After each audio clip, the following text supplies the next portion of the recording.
Hello बच्चों, आइए इस वीडियो के माध्यम से हम लोग स्वर को समझते हैं।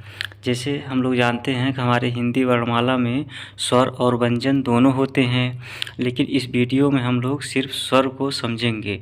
स्वर किसे कहते हैं, चलिए शुरू करते हैं। स्वर स्वतंत्र रूप से बोले जाने वाली ध्वनि को कहते हैं। स्वतंत्र रूप से बोले जाने वाली ध्वनि या आवाज़ को क्या कहते हैं? स्वर कहते हैं। स्वर स्वतंत्र रूप से बोले जाने वाली आवाज़ को स्वर कहते हैं।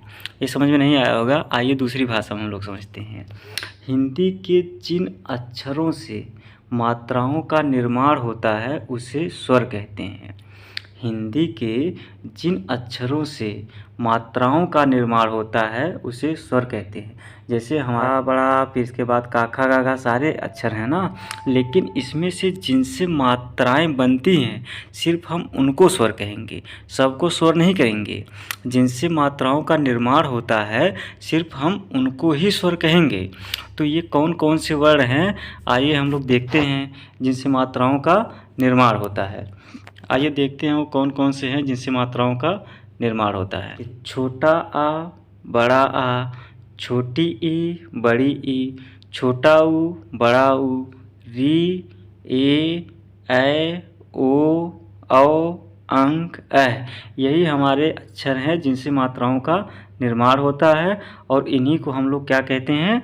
स्वर कहते हैं। आइए इनको गिनते हैं, देखते हैं कितने हैं, कितने ये अक्षर हैं। ये देखिए, एक हो गया, फिर इसके बाद दो, फिर इसके बाद ये तीन, फिर इसके बाद ये चार, फिर इसके बाद ये पाँच, फिर इसके बाद ये छः, फिर इसके बाद ये सात, फिर इसके बाद ये आठ, फिर इसके बाद ये नौ, फिर इसके बाद ये 10, फिर इसके बाद ये 11, फिर इसके बाद ये 12, फिर इसके बाद ये 13।